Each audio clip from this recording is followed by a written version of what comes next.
Je vais vous raconter comment tout a commencé. Nous étions trois.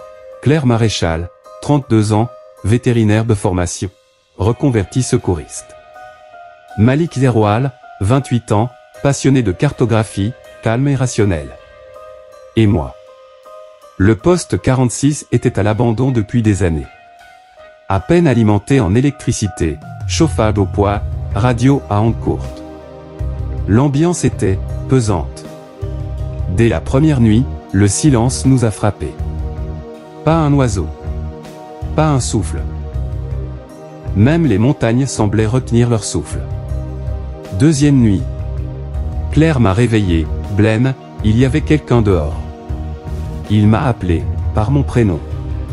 On a vérifié les alentours. Aucune trace dans la neige fraîche. Mais sur les caméras de surveillance, une forme sombre apparaissait brièvement sur un angle mort. Juste un cadre. Juste une fois. Le lendemain, on a retrouvé des empreintes. Pieds nus. Taille adulte. Dans la neige. Malik a insisté pour qu'on explore le périmètre du lac du Noir Silence. Il y est allé avec Claire. Ils sont partis à 14 h. Ils auraient dû revenir pour 17 h. À 18 h, seule la radio de Claire est revenue. Posée sur le seuil du poste. Elle diffusait un grésillement constant, entrecoupé d'un mot, « Viens ». J'ai attendu. Jusqu'à l'aube. Personne. Le lendemain matin, j'ai décidé d'aller au lac. Sur la neige gelée, des pas menaient vers l'eau. Puis, plus rien. Comme s'ils avaient disparu dans le lac. Mais la glace était intacte. En revenant, j'ai croisé Malik. Il se tenait immobile, torse nu, couvert de givre. Il souriait.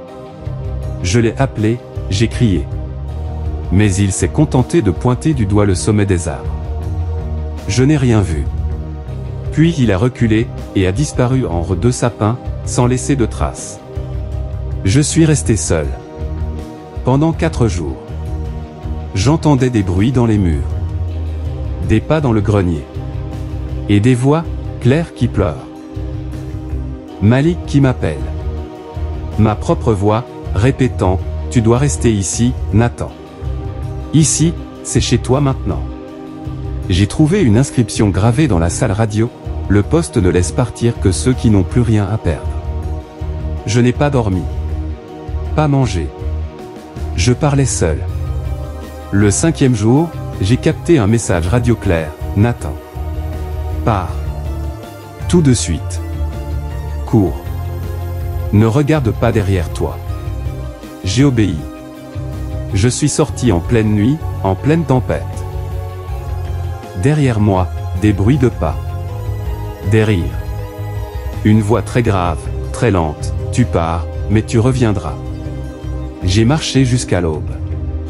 Les secours m'ont retrouvé à moitié gelé. Quand j'ai parlé de Claire et Malik, ils ont dit, « Nathan. Tu es monté seul. Il n'y avait que toi au poste 46. Sur les vidéos de surveillance, je suis seul. Je dors seul.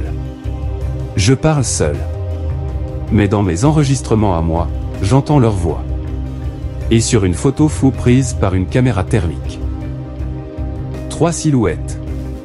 Le poste 46 a été condamné. Le lac du Noir Silence n'apparaît plus sur aucune carte. Il n'a jamais existé, selon les archives. Mais moi, je rêve encore de lui. Je rêve de Malik, qui me dit, « On a besoin de toi, Nathan. Rentre au poste. Le travail n'est pas terminé. » Et parfois, à la radio, j'entends encore, « Viens.